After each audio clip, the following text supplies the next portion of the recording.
야, 찜질방 가서 이 쫙 지지고 땀 좀 쭉 뺐으면 좋겠다. 여자들 이해가 안 되더라. 이해가 안 돼. 야, 찜질방에서 땀 빼고 이렇게 혈액순환도 되고 얼마나 좋은데 그래. 어이구, 생각만 해도 더워 죽겠네, 이거. 찜질방. 어우, 더워. 너랑 나랑은 태생이 달라서 그래. 너는 흙, 나는 뼈로 만들었잖아. 하긴 뭐 남자랑 여자는 다르긴 하지. 장을 보러 갈 때도 남자는 사고 싶은 거 있으면 그냥 직선으로 사고 나오는데 여자는 여길 갔다가 저길 갔다가 저기 갔다가 저기 갔다가 결국에는 딴 거 사고 돌아온다니까. 맞아. 그리고 남자는 사고 싶은 거면 2배를 주고 사도 좋아하는데 그렇지. 여자는 안 사도 되는 거 있잖아.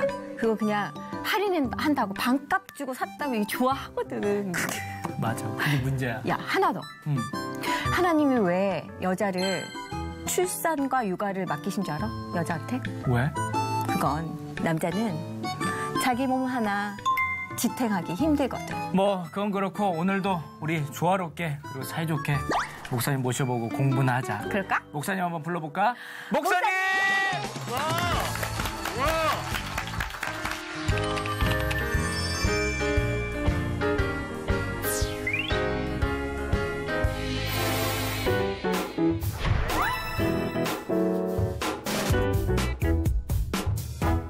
여러분들과 함께 같이 2번째 시간으로 세상이 감당하지 못할 사람들을 공부해야 되는데 네.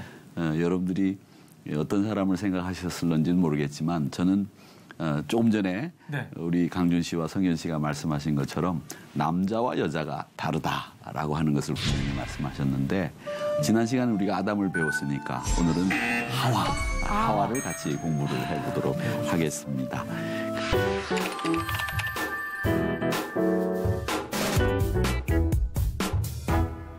그 하와에 대해서 이제 성경학자들이라든지 또 목사님들이 이야기해 놓은 것들이 굉장히 많이 있어요. 그 중에서 신약 성서 주석가의 대표적인 분이 그 메추헬리라고 하는 분이 계신데 이 메추헬리라고 하는 분이 하와에 대해서 어떻게 얘기를 했느냐 하면 이렇게 얘기를 했습니다. 남자는 정제된 흙이다. 그런데 여자인 하와는 그보다 2배로 더 정제된 흙이다. 이렇게 이야기를 했어요. 이 얘기로 보자면 여자분들이 남자보다 훨씬 더 우월하다라고 이야기를 할 수 있겠죠. 저도 남자이기 때문에 그 얘기가 조금 마음에 들지는 않지만 그렇죠. 마음에 들지는 않아요. 그런데 생명공학을 전공하신 네. 분들, 유전공학을 전공하신 분들의 얘기를 들어보면 남자는 이 염색체가 성 염색체가 XY로 돼 있대요. 네, 근데 여자분은 X로 돼 있다고 네, 그러잖아요. 근데 남자가 가지고 있는 이 염색체 Y는 불안정하고 완벽하지 못하대요. 아, 진짜요? 예, 그래서 저도 다시 한번 말씀드리지만 남자이지만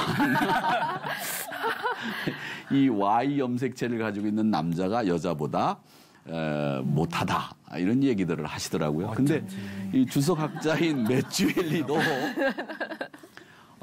여자는 2번 정제된 흙이다 이렇게 이야기한 것을 보면 아무래도 여자분들이 훨씬 더 남자들보다 훨씬 더 우월하지 않은가 이런 생각을. 업그레이드된 버전이라고 하니까 되게 기분이 좀 좋지 않아요? 업그레이드된 버전이라고 이렇게 합니다.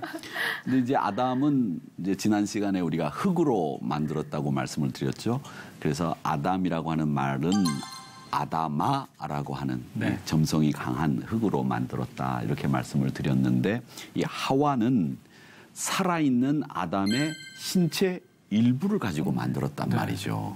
그래서 그래서 뭐 우스갯소리로 농담 삼아 얘기하시는 분들 가운데서는 남자는 흙으로 만들었지만 여자는 뼈, 세라믹으로 만들었기 때문에 이 여자가 훨씬 더 낫다. 뭐 이런 얘기들을 많이 합니다.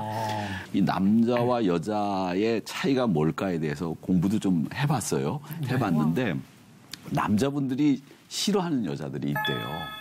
남자들에게는 지배욕이라고 하는 게 자리 잡고 있어서 그런지 모르겠습니다만은 자신의 도움이 전혀 필요 없는 여자는 좋아하지 않는다는 거예요. 그러니까 남자는 마음속에 내 도움이 필요한 여자를 좋아하지 내 도움이 필요 없는 여자는 사실은 나에게 경제적인 유익을 줄 수는 있지만 별로 남자들의 본성 안에는 좋아하지 않는다라고 하는 것이 심리학자들의 얘기입니다. 그러니까 강준 씨도 네. 돌아가서 와이프를 내가 책임지고 보호해주고 사랑해줄 수 있는 존재라고 생각을 본인 하고. 스스로 너무 잘 살던데요. 능력 있는 와이프예요. 네. 그런데 강준 씨는 지금 사랑한다고 얘기하지만 그 속마음 속에는 지금 그 능력 있는 와이프에 대한 거부감 뭐 이런 거 있지 있어요? 않을까 이런 생각도. 이 거부할 수가 없어요. 일단은 네. 제가 정복을 당해버렸기 때문에 네. 거부를 할 수가 없긴 한데 뭐 이걸 뭐 근데 받아들이고 잘 살고 뭐안 받아들이면 뭐 어쩔 거예요.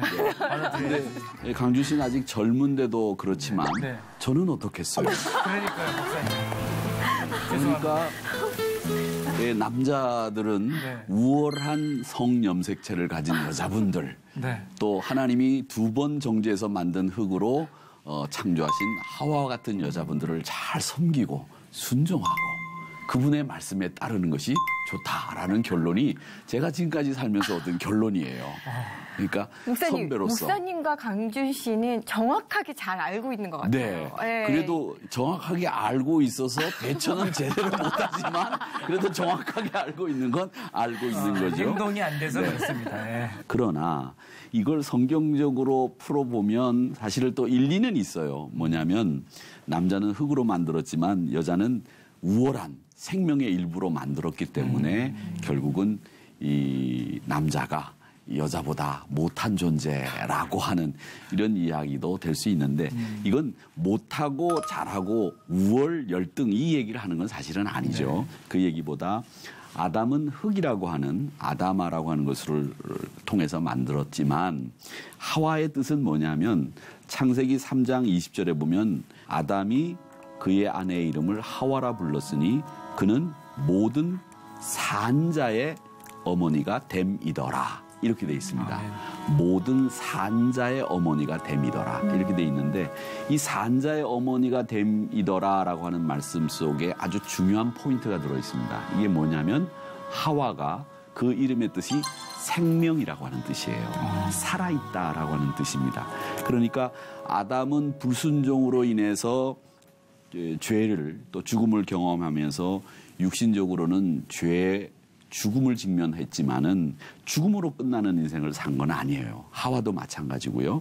다시 믿음을 인정받고 다시 죄를 짓지 않겠다고 하는 결단도 우리가 성경을 보면 하와도 했구나라는 것을 알 수 있는데 하나님이 하와를 창조하신 후에 아담이 생명이라고 하는 이름을 지은 데는 바로 하와가 타락한 이후에 그가 타락으로 그 인생을 끝내지 않고 산자의 어머니로서 그 이름에 걸맞는 삶을 살기 위해서 애를 썼다라고 하는 것을 우리가 성경을 보면 알 수 있습니다. 이제 세계적으로 아주 유명한 철학가들이 많이 있는데 그 중에 냉소적이고 좀 염세적인 이런 말을 많이 한 사람이 니체라는 사람입니다. 그 니체라고 하는 사람 때문에 니힐리즘이라고 하는 말도 나왔는데 이 니체라고 하는 사람은 이 하와에 대해서 뭐라고 얘기했느냐면 하나님이 하신 2번째 실수다. 이제 이렇게 이야기를 했어요. 아까 이제 매튜 헨리가 얘기한 거하고는 전혀 반대되는 이야기를 한 거죠. 그러나 하와는 하나님이 남자에게 주신 돕는 배필이에요. 네, 맞아요. 돕는 배필. 그리고 제가 처음에 말씀을 드렸지만 아담이 하와를 이렇게 만났을 때 그 감동이 어떠했겠느냐. 이건 아담에게 주신 최고 최상의 선물이 하와였다는 거죠. 그러니까 아담 입장에서는 이 세상의 어떤 선물보다도 가장 소중한 선물, 그것이 하와였다라고 하는 겁니다. 그러니까 우리 강준 씨도 집에 돌아가서 아내를 보면서 이렇게 얘기됩니다. 여보, 당신은 하나님이 나에게 주신 가장 소중한 선물이야. 이렇게 오늘 저녁에 가서 한번 이야기해 보세요. 그럼 내일 아침 반찬이 달라지죠? 반찬은 제가 하는데요. 하나님은 당신을 사랑하십니다. 사랑해. 네. 베드로 사도는 그 여자에 대해서 이렇게 이야기를 했어요. 뭐라고 얘기했느냐면 연약한 그릇이다. 이렇게 이야기를 했습니다. 그러니까 여성이 연약한 그릇이다라고 하는 표현은 뭐냐면 소중하고 조심스럽게 다루어야 한다라는 뜻으로 그렇게 이야기를 했어요. 베드로전서 3장 7절의 말씀에 보면 남편들아 이와 같이 지식을 따라 너희 아내와 동거하고 그를 더 연약한 그릇이요 또 생명의 은혜를 함께 이어받을 자로 알아 귀히 여겨라. 이는 너희 기도가 막히지 않게 하려 함이니라. 이렇게 말씀하셨어요. 그러니까 우리가 하나님 앞에 기도하는 것과 아내를 여자를 연약한 그릇으로 여기는 것을 연결시켜 놓고 있단 말이죠. 그러니까 우리가 사람을 존중하고 사람을 사랑하고 하는 이 일이 기도와 무관한 게 아니라 기도하는 사람들도 연약한 그릇으로 아내를 또 여성들을 보호해 줘야 될 대상으로 여기는 사람들이 기도가 막히지 않는다라고 하는 말씀으로 베드로전서 3장 7절에서 말씀을 하고 있습니다. 그래서 여자는 정말 값비싼 도자기 같은 존재입니다. 도자기 같은 존재로 누님이시죠? 네.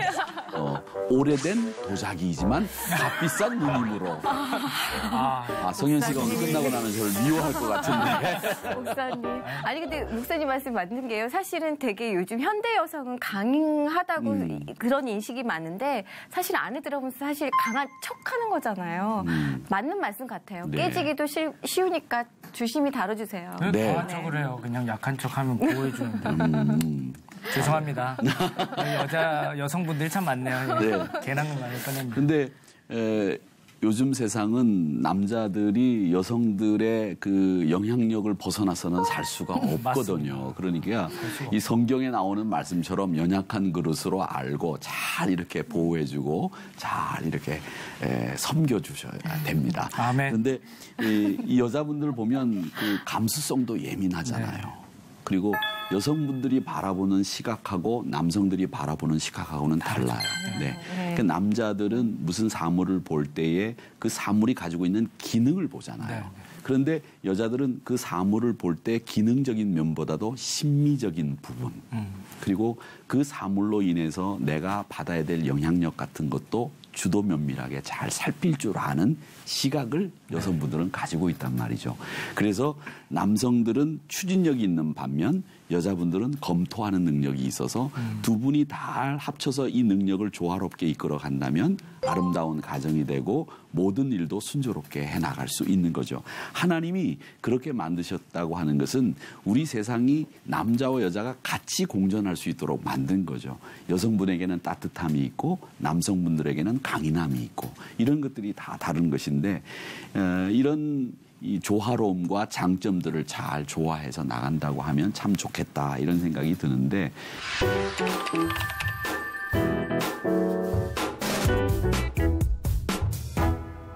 이 하와를 통해서 우리가 보면 이 하와가 참 깊은 신앙의 사람으로 나중에 변모되는 것을 볼 수 있습니다. 우리가 목사님들이 설교하실 때도 저도 그런 설교를 많이 합니다마는 하와가 선악과를 따먹었습니다. 하와가 불순종했습니다. 그래서 우리가 죄를 경험하게 되고 우리가 죽음을 경험하게 됐습니다. 이렇게 이야기를 하면서 은연중에 하와, 여성의 제일 첫 번째 조상인 이 하와가 나쁜 사람인 것으로 이렇게 이야기를 하게 되죠. 그렇지만 사실은 하와는 아주 나중에 깊은 신앙의 사람으로 변모되는 것을 우리가 볼 수 있는데 창세기 4장 25절 26절의 말씀에 보면 아담이 이제 아벨이 죽고 난 뒤에 다시 아내와 동침함에 그가 아들을 낳아서 그의 이름을 셋이라고 했습니다. 그렇게 한 다음에 이 하와가 하나님 앞에 신앙 고백을 하는 말씀이 나와요. 뭐라고 나오냐면 그 25절 하반절에 보면 이는 하나님이 내게 가인이 죽인 아벨을 대신에 다른 씨를 주셨다 함이며 셋도 아들을 낳고 그의 이름을 에노스라 해서 셋이 이제 나중에 가정을 이루어서 에노스라고 하는 아들을 낳았다라고 하는 기록이 돼 있는데 여기서 25절에서 하와가 신앙 고백을 하는 이 내용을 좀 면밀히 볼 필요가 있습니다. 뭐라고 얘기하느냐면 하나님이 내가 가인이 죽인 아벨을 대신하여 다른 씨를 주셨다라고 하는 말을 하면서 셋을 받은 것에 대해서 감사하고 있는 거죠. 이건 뭐냐면 내가 남편과 아들을 낳은 게 아니라 하나님이 나에게 주신 선물로 셋이 나에게 아들로 왔다라고 하는 신앙 고백이에요. 그러니까 이 말을 보면 나에게 아들을 주신 분이 누구냐? 하나님이시다라고 하는 고백을 하고 있습니다. 이런 고백은 사실은 신앙이 없으면 못하잖아요. 네. 신앙이 있어야 하나님이 내 아들을 주셨다. 요즘 사람들은 자기 아들을, 자기 딸을 자기 소유라고 생각하는 분들이 많은데 하와는 죄를 지었지만 그가 나중에 셋을 낳고 난 뒤에는 이 아들은 하나님이 주신 아들이다라고 하는 신앙 고백을 할 수 있습니다. 그리고 26절의 말씀에 보면 뭐라고 나오냐면 비로소 그때부터 사람들이 하나님을 여호와라고 하는 이름으로 불렀다. 이렇게 되어 있는 것을 보면 하와가 비록 하나님의 말씀에 불순종을 해서 선악과를 따먹고 남편을 또 사주해가지고 선악과를 먹게는 했지만 이후로 그가 변화돼가지고 하나님으로부터 아벨을 대신하여 셋이라고 하는 아들을 얻으면서 이 아들의 생명이 하나님께로부터 왔다라고 하는 신앙 고백을 하고 있다는 겁니다. 이 창세기 4장에 나오는 이야기들을 보면 형이 동생을 죽이는 이야기가 나오거든요. 가인이 아벨을 죽이는 얘기가 나오는데 사실은 비극적인 가정사가 기록이 되어 있는 겁니다.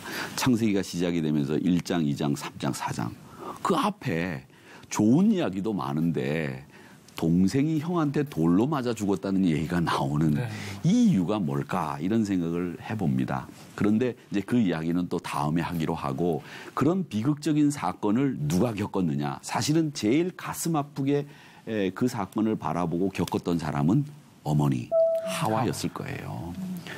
아들 하나는 죽었고 아들 하나는 하나님께 징벌을 받아서 자기 품에서 떠나보내야 했잖아요. 그러니까 하와의 가슴은 정말 찢어질 정도로 아팠을 거예요.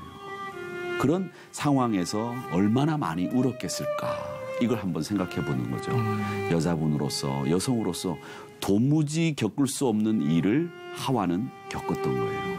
형제들끼리 상잔을 통해서 죽이고 죽는 그리고 길을 떠나보내고 자기 품에서 떠나보내야 되는 이런 비극적인 일을 겪은 어머니로서 아들을 낳았을 때 그 아들을 낳은 이후에 이 하와는 그냥 상처받은 어머니로 죄를 지은 여성으로 남는 게 아니라 다시 신앙의 사람으로 거듭나서 내가 셋을 얻었는데 이 셋은 하나님이 주신 나의 선물이다라고 생각을 하면서 그가 변화됐다라고 하는 것을 우리가 보는 겁니다.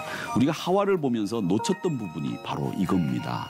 하와가 그런 어려움을 겪었을 것이다라고 하는 걸 우리가 생각하지 못했었고 또 하와가 그런 어려움 속에서 변화되어서 하나님으로부터 내가 생명을 얻었다라고 하는 신앙 고백을 하는 사람으로 변화되었다라고 하는 겁니다. 그 아벨이 죽었을 때 그 시신을 끌어안고 얼마나 울었겠을까. 가인이 하나님으로부터 너는 이제 이곳에서 머물 수 없으니 길을 떠나라 라고 했을 때 그 가인이 떠나가는 모습을 보면서 얼마나 슬퍼했을까라고 이야기를 합니다.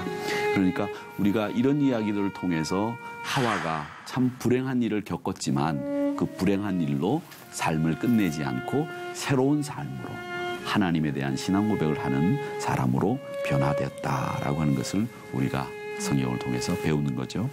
그래서 여러분 하와를 나쁘게만 바라보지 마시라 이렇게 말씀을 드리고 싶고 저는 그렇게 생각해요. 어떤 사람이든지 아무리 나쁜 사람이라고 하더라도 그 사람 안에는 좋은 점이 있을 것이다 라고 저는 긍정적으로 바라보고 싶어요. 그리고 사람들은 누구나 다 그 좋은 점이 있는데 그 좋은 점을 잘 살리지 못하고 그 좋은 점을 교육시키지 못하고 개발시키지를 못해서 나쁜 면이 더 많이 자리를 차지해서 그 사람이 그렇게 악하게 나가는 것인데 우리가 좋은 면을 많이 개발시켜주고 향상시켜주면 얼마든지 좋은 일을 많이 할 수 있는 사람이 될 수 있지 않을까. 그래서 기독교 교육의 사명도 참 중요하고 우리가 그분들을 위해서 기도해드리고 격려해드리고 신앙의 사람이 될 수 있도록 만들어드리는 것도 참 중요하다. 저는 그렇게 생각을 합니다.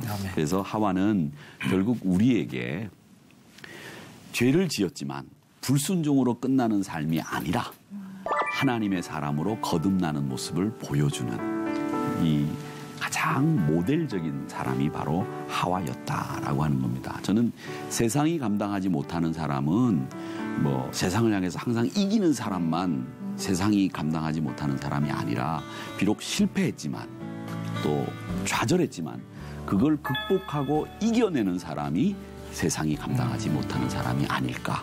하와는 우리에게 그런 본을 보이는 사람이었다라고 하는 것을 우리가 함께 같이 배워볼 수 있는 겁니다. 생명의 근원이신 하나님을 믿고 의지하고 감사와 찬양을 올려드릴 수 있는 하와가 되었다. 얼마나 멋진 일입니까? 아멘. 그러니까 우리 모든 분들이 이 하와와 같이 비록 죄를 지을 수도 있고 좌절할 수도 있고 실패할 수도 있잖아요. 그러나 그걸로 끝내는 게 아니라 그걸 극복하고 신앙의 사람으로 거듭나는 이 하와와 같은 신앙의 주인공들이 여러분들이 다 되었으면 좋겠다라는 생각을 합니다. 아멘. 오늘 배운 내용을 우리 삶에 꼭 적용해 보시면 어떨까 이런 생각을 해봅니다. 두 분은 어떻게 적용을 하시겠습니까? 저는 지난주처럼 또 조상 탓을 했었는데요. 네. 하와가 왜 그랬을까 그랬는데 오늘 어머니로서의 하와를 봤을 때 너무 그게 가슴이 그렇죠. 예, 저도 자식을 낳아보니 너무 가슴이 너무 찢어지고 아픈데요. 그 고통을 그 고난을 잘 이겨낸 하와에게 박수를 보내고 싶습니다. 그래요. 박수를 한번 보냅시다. 저는 뭐 아까 전에 우스갯소리로 막 와이프에 대해서 이야기를 했지만 결혼하면서 더 완전해지는 것 같아요. 이제 남자로서 살다 보면 사실 한 곳만 집중하게 되고 여러 곳을 집중하지 못하다 보니까 좀 어려운 점들이 많았었는데 결혼하다 보니까 저의 부족한 점들을 와이프가 좀 채워주는 걸 느끼게 됐어요. 사실 주변에서는 결혼을 되게 부정적으로 보고 요즘에는 결혼하지 마라. 최대한 늦게 해라. 아이도 최대한 늦게 가져라. 이런 얘기를 많이 하는데 저는 결혼하고 나서 오히려 이렇게 얘기해요. 결혼을 빨리 하는 게 좋다. 너가 어떤 거를 하든지 간에 옆에서 돕는 배필이 있기 때문에 뭐든지 더욱더 재미나게 그리고 쉽게 할 수 있다. 빨리 결혼해라. 이런 얘기를 많이 하거든요. 할 수 있어야 돼, 근데. 그렇죠. 그건. 뭐요? 아니, 그러니까 빨리 하고 싶어도 짝이 없으면 어떡해. 본인이 찾아야죠. 어찌됐든 맞습니다. 저는 와이프 덕에 이렇게 잘생긴 외모를 유지할 수 있게 되었습니다. 결혼 안 하신 분들 지금 빨리 찾으세요. 네, 빨리 찾으세요. 그러면서 옆에 있습니다. 자기가 자기를 잘생긴 외모라고 얘기하는 건 너무 자화자찬 아니에요? 와이프를 잘 만난 것 원래는요, 같습니다. 이렇게까지 제가 얘기할 수가 없었어요. 자존감이 낮아서. 너무 낮았는데 자존감이 높은 와이프를 만나다 보니까 아하. 저도 자존감을 회복했군요. 높을 수밖에 없어요. 오케이. 하와라고 하는 여성을 통해서 우리가 이 아담을 돕는 배필로서 생각할 수 있게 되고 또 하와는 불순종과 또 찢어지는 상처만 안고 평생을 살았던 사람이 아니라 하나님에 대한 신앙과 믿음으로 변모된 인생을 살았다라고 하는 것을 우리가 오늘 하와를 통해서 배우게 되는 겁니다. 이런 이 하와를 여러분들 잘 배우셔야 됩니다. 실패하는 거 그 어려운 일이기도 하지요. 우리 마음이 얼마나 실패하면 힘들어져요. 좌절하고 어렵고 힘든 거 참 이 세상에 많아요. 그런데 저는 우리 청년들도 그렇고 우리 지금 현대에 사는 사람들이 실패하고 좌절하는 걸 두려워하기보다도 그걸 이겨낼 수 있는 방법들을 배우는 게 정말 필요하다고 생각합니다. 그래서 실패를 딛고 일어설 수 있는 사람이 용기 있는 사람이고 그 사람이 승리를 향해서 갈 수 있는 사람입니다. 그래서 하와의 실패, 그걸 우리가 보면서 아, 하와는 실패한 사람이었구나 이렇게 생각하기 쉽지만 하와는 그 실패를 딛고 하나님을 향한 신앙의 사람으로 변화되어 갔다. 그리고 그는 하나님에 대한 신앙 고백을 하고 있구나라고 하는 것을 보면서 돕는 배필로 또 하와와 같이 세상이 감당할 수 없는 선한 영향력을 끼치는 여러분들이 되시기를 주님의 이름으로 바랍니다. 아멘. 감사합니다. 고맙습니다. 감사합니다. 감사합니다.